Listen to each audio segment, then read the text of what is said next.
Deutéronome chapitre 20, Dieu parle des lois de la guerre. Les lois de la guerre. Avant de comprendre ce que c'est que les lois de la guerre, je vais vous donner une définition simplement et rapidement de ce que c'est que la guerre. Pas une définition théologique ou rhématologique, mais une définition simple, adaptée à ton niveau. Amen. La guerre, c'est une lutte armée, c'est un conflit armé, c'est un combat armé entre deux entités, entre deux peuples par exemple, entre deux personnes, entre deux royaumes. Vous voyez? Donc, ou entre deux tribus. Donc, la guerre, comme c'est une lutte, c'est un combat, c'est une bataille, mais qui se fait avec des armes. Ça veut dire qu'on ne peut pas aller en guerre sans armes. Voilà pourquoi la Bible nous dit que l'enfant de Dieu doit tout faire pour qu'il soit armé dans sa marche chrétienne. Amen. Et donc, Satan étant le père de la guerre, parce que les gens voient Satan seulement comme le père du péché. Les gens voient Satan seulement comme le père, je ne sais pas, des malédictions. Les gens voient Satan seulement comme le père du mensonge et ceci, cela. Mais n'oubliez pas qu'à l'origine, avant qu'il soit père de toutes ces choses-là, il est père de la guerre. Parce que son orgueil a provoqué la guerre dans le ciel. Amen. Et quand il a perdu la bataille, Dieu l'a précipité sur terre. Alors Dieu a dit, dans Apocalypse chapitre 12, malheur à la terre et à la mer, car le diable est descendu parmi vous animé d'une grande colère, sachant qu'il lui reste peu de temps. Donc voilà le mystère de la guerre qui a commencé dans le ciel, qui va se répercuter sur la terre. Vous la comprendre, pour que je puisse l'adapter à ta vie et que tu comprennes que tu as besoin de t'armer spirituellement, je vais t'aider. Dans l'histoire de l'humanité, il y a eu beaucoup de guerres. Il y a eu des guerres avant la première guerre mondiale entre les peuples pour conquérir les terres. Il y a eu des guerres, il y a eu autant de guerres. Quand vous voyez même la Bible, vous allez voir que Israël a connu des guerres. Israël n'a pas choisi des ennemis, mais ce sont des ennemis qui se sont eux-mêmes autoproclamés ennemis à l'encontre d'Israël parce qu'ils détestaient Israël. Vous comprenez? C'est du genre, quand vous êtes dans la volonté de Dieu, il y a toujours des gens qui ne vont pas vous supporter. C'est du genre, quand Dieu est avec vous, il y a toujours des gens qui ne vont pas aimer votre tête. C'est du genre, quand Dieu a un plan, un programme avec vous, il y a des gens qui vont vous jalouser et même si vous voulez la paix, eux, ils ne veulent pas cette paix que vous voulez. Ils vont tout faire pour créer une occasion de bagarre, de conflit avec vous. Donc, ce que je veux vous enseigner ce soir, je vous dis que si la guerre est physique, ne la voyez pas seulement dans son aspect physique. Parce que dans toute guerre, qu'elle soit physique, ou bien naturelle, ou palpable, qu'on la voit, parce qu'on voit les gens qui s'entretuent, au-delà de cette guerre physique, elle est mêlée d'une guerre spirituelle. C'est parce que dans le monde spirituel négatif, des esprits mauvais sont rentrés en des hommes, ont pris possession d'eux et de façon haineuse. La haine est rentrée à un niveau de paroxysme, au point où les hommes qui marchaient ensemble comme des frères demain se voient comme des ennemis prêts à s'entretuer, se faire du mal. Alors à tout moment, les gens peuvent vous attaquer. À tout moment, la guerre peut déclencher. Parce que la guerre ne te prévient pas. Il faut dire amen.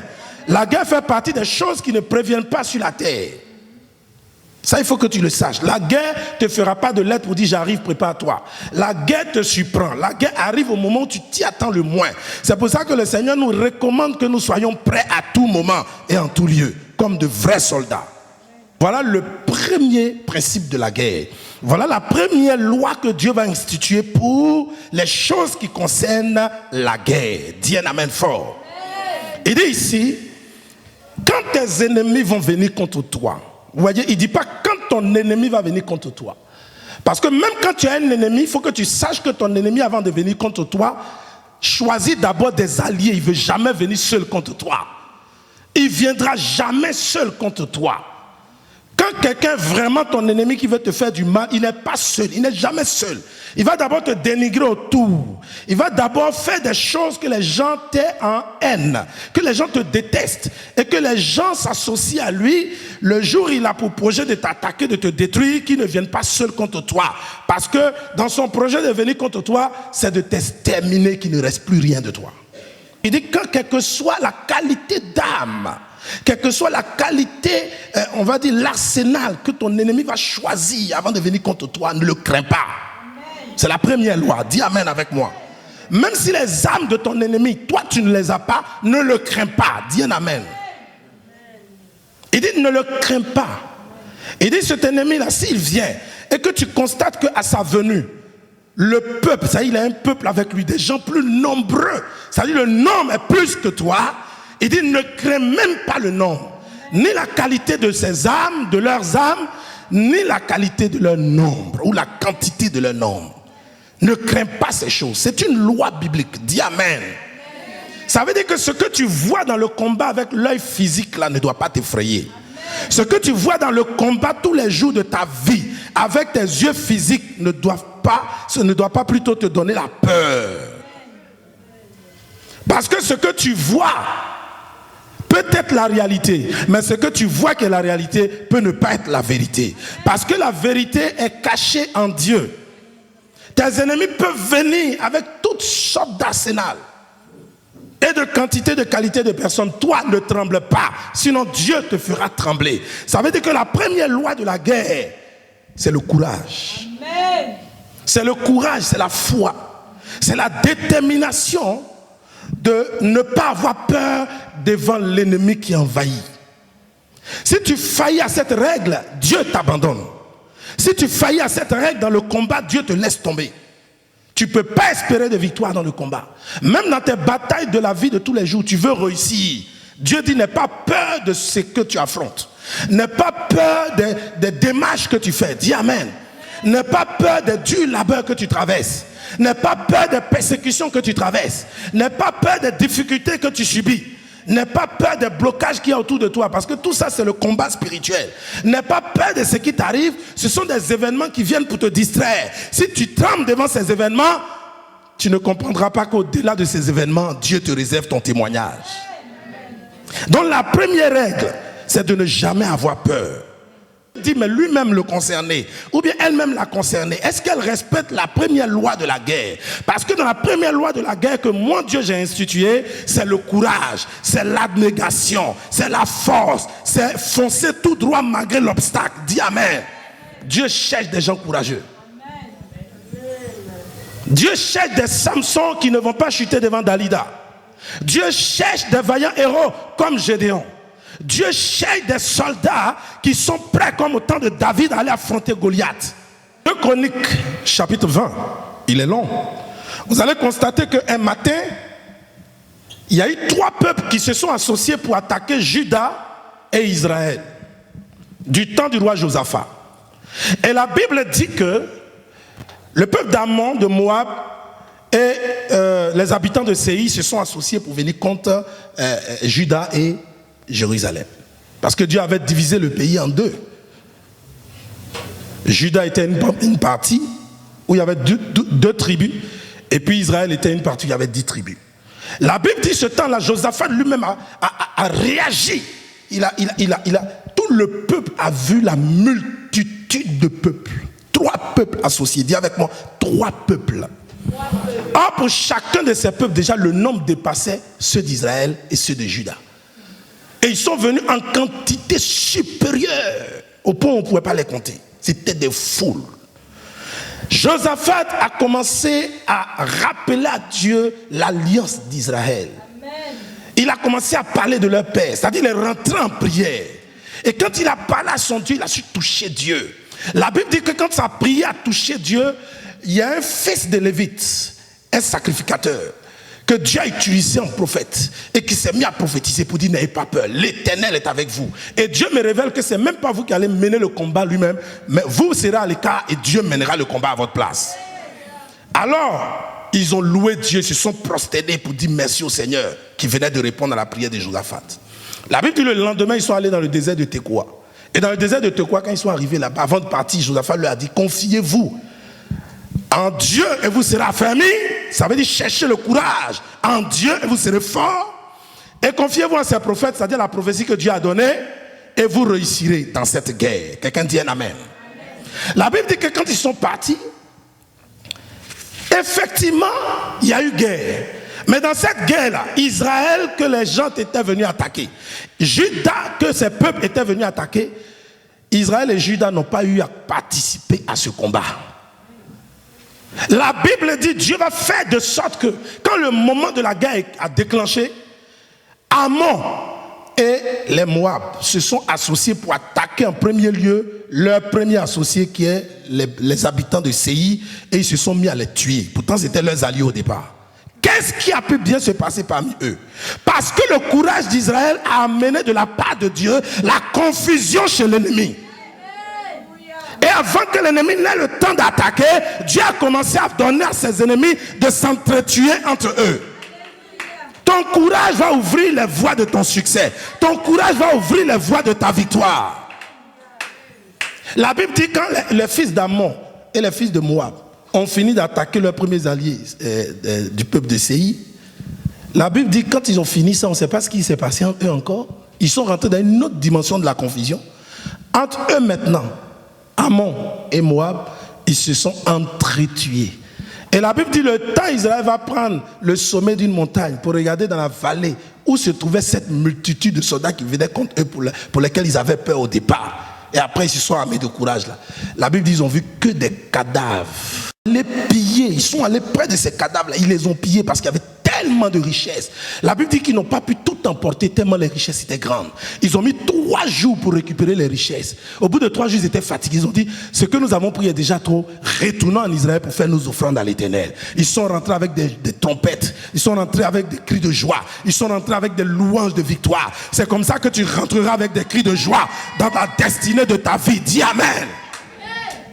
Je t'enseigne les lois de la guerre ce soir pour te dire que quand tu es enfant de Dieu là, tu es dans une guerre permanente.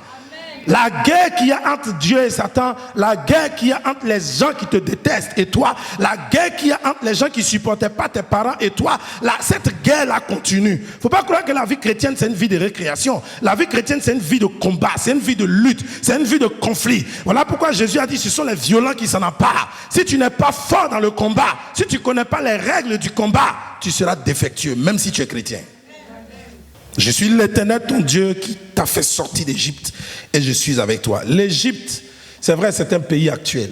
Dans l'histoire du monde, c'était un pays, c'était un peuple, c'était une civilisation. Amen.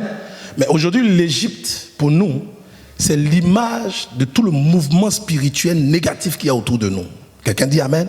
Je veux dire quoi? Depuis ta naissance, depuis que tu es venu au monde, tu étais dans l'Égypte. L'Égypte, c'est le fait que tu ne connaissais pas Dieu, tu n'étais pas chrétien. Il y en a qui disent, je suis né d'une famille chrétienne. Et puis quoi? Ce n'est pas ta naissance qui a fait ta conversion. C'est quand tu es devenu mature, tu as su faire la différence entre le mal et le bien, que tu as choisi Jésus. Là. C'est là que tu es devenu chrétien. Donc, peu avant ça, tu étais du monde. Il faut dire un amen fort. Là, nous sommes toujours dans le monde, mais on n'est plus du monde. Tu étais du monde. Donc, nous tous, nous avons séjourné en Égypte. Et en Égypte, là-bas, il y avait des sorciers dans nos familles. En Égypte, là-bas, il y avait des malheurs dans nos familles. En Égypte, là-bas, il y avait la pauvreté dans nos familles. En Égypte, là-bas, il y avait des maladies comme les fièvres Ebola qui reviennent encore aujourd'hui. En Égypte, là-bas, il y avait des difficultés. Mais pendant ce temps où tu étais en Égypte, là, tu étais païenne. Les gens pouvaient dire que toi, tu allais mourir parce que les sorciers étaient prêts à te manger puisqu'ils ont réussi à manger d'autres. Même étant païen, même étant en Égypte, Dieu n'a pas permis que tu meurs. Il dit, j'étais déjà avec toi en Égypte. Il faut que tu le saches, c'est une loi du combat. Ça veut dire quoi? C'est pas maintenant où tu deviens chrétien que tu vas craindre ceux qui n'ont pas pu te tuer quand tu étais païen. Quand je suis chrétien, quand je deviens chrétien, je ne dois plus craindre ceux qui n'ont pas pu me manger hier. Donc quand Dieu voit des chrétiens aujourd'hui qui ont peur des sorciers, qui ne peuvent pas aller au village, Dieu rit. Ta conversion n'est pas réelle. C'est que ta peur cache ta mauvaise vie. Comme tu es dans le péché, tu sais que si tu vas là-bas, ils vont te manger.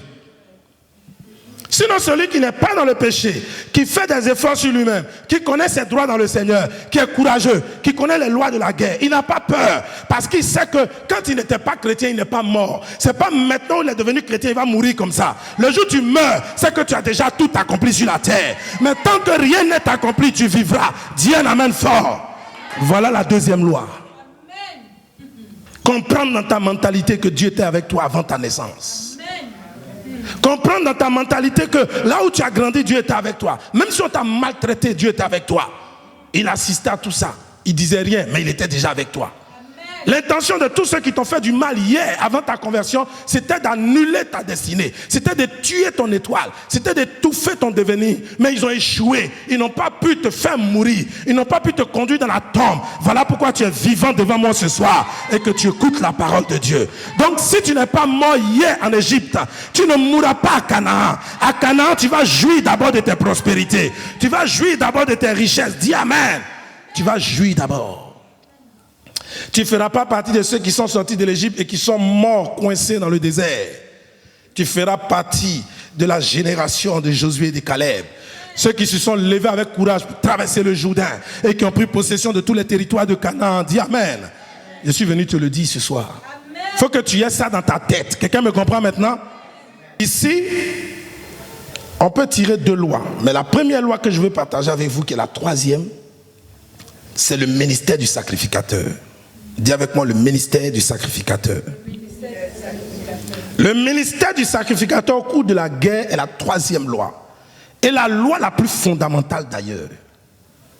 Parce que sans l'intervention du sacrificateur à l'approche du combat, vous perdez le combat d'avance, même si vous êtes courageux. Et ici, le sacrificateur a joué le rôle de pouvoir motiver le peuple et leur rappeler qu'ils doivent avoir le courage et leur révéler qu'en allant en guerre, quelque chose va se passer pour eux de positif. Ici, le ministère du sacrificateur annonce déjà la présence de Jésus-Christ dans tous les combats spirituels. Quand Satan se lève contre moi et que Dieu sait que je suis au courant ou je suis ignorant, Dieu n'attend même pas que je sois au courant, il se lève déjà. Dieu envoie mon sacrificateur. Dieu envoie le sacrificateur qui est Jésus. Amen. Ça veut dire que toutes les fois Satan s'est levé dans nos vies équivaut au fait que Jésus se soit levé. Quand Satan se lève, vous pensez que Jésus va s'asseoir? Quand Satan se lève, Jésus se lève. Parce que ici, c'est la loi de la guerre. Ici, là, ils vont maintenant à, guerre, à l'approche de la guerre, comme il sait que le combat est imminent, c'est maintenant le sacrificateur rentre en ligne de compte. Or, le sacrificateur, vous savez ce qu'il vient faire. Il est là pour l'expiation de vos péchés. Il est là pour vous réconcilier avec Dieu. Il est là pour que vous ayez le pardon de Dieu. Il est là pour que vous remplissiez certaines conditions de la grâce de Dieu. Il est là pour que vous soyez méritant quand même de la grâce de Dieu, malgré ce que vous ne méritez pas devant Dieu. Il est là pour intervenir, pour dire Seigneur, c'est l'intercesseur, le médiateur, c'est celui qui vient, qui apporte le dépliement de la parole de Dieu devant toi, pour que la parole de Dieu soit le socle dans le combat spirituel. Le jour que je prie, quand je veux faire la délivrance de mes liens de famille, je veux faire la délivrance des liens de sorcellerie, je veux faire la délivrance des attaques et tout ça. Peu importe la délivrance, vous brisez les fondements, renversez les fondements, les autels de tes parents, il faut introduire le nom de Jésus dedans. Amen. C'est pour ça que Jésus a dit, quand vous priez, priez en mon nom. Voilà d'où vient la révélation. Je ne sais pas si vous me comprenez un peu. La révélation vient depuis Deutéronome. Il dit quand vous priez, priez en mon nom. Parce que moi, le sacrificateur, vous ne pouvez pas me soustraire. Vous ne pouvez pas me soustraire de vos combats. Vous ne pouvez pas me soustraire de vos démarches. Vous ne pouvez pas me soustraire de vos demandes. Vous ne pouvez pas me soustraire de vos projets. Vous ne pouvez pas me soustraire de votre vie. Parce que c'est lui seul qui saura te sortir de là. Il faut dire Amen. C'est lui seul qui va obliger Dieu à t'épargner pour que Dieu lui-même aille mêler le combat à ta place. Voilà la révélation. Voyez. Regardez que dans ce que Christ a fait à la croix là, Dieu nous a épargnés. Dieu nous a épargnés et il a réglé ses comptes qu'il devait régler avec nous, avec Christ sur la croix. Amen. L'abandon que Christ a connu à la croix là, c'est cet abandon que nous méritions. Mais comme Christ est venu comme médiateur, sacrificateur, pour annoncer à Dieu, il dit non Seigneur, pas, c'est vrai, il ne mérite pas, mais à cause de moi. Alors Dieu nous épargne. Et Dieu est obligé de laisser tomber son fils Jésus. Jésus a crié, mon Dieu, pourquoi m'as-tu abandonné? Il était dans toutes les souffrances des générations, toutes les souffrances du monde jusqu'à la fin des temps. Le monsieur a souffert l'agonie. Et toi, tu as été épargné. Amen. Ça veut dire que quand tu vas en guerre, si le sacrificateur qui est Christ n'est pas avec toi, tu ne seras pas épargné, tu mourras. Mais quand tu vas en guerre, que le sacrificateur qui est Christ est avec toi, même si tes ennemis sont plus nombreux que toi, tu vivras, tu reviendras avec la victoire, tu reviendras avec les ressources des richesses de tes ennemis. Amen. Que Dieu vous bénisse ce soir. Amen. Parce que c'est lui le médiateur qui se présente. C'est la troisième loi fondamentale. Et c'est la plus fondamentale du combat. Amen. Et la quatrième loi que offre cette troisième loi, c'est laquelle? C'est le fait que une fois que le sacrificateur se présente, toi, tu ne vas plus livrer bataille. Amen. Là, tu rentres dans Exode chapitre 14, verset 14. Vous gardez le silence, l'Éternel combattra pour vous. Dis un amen.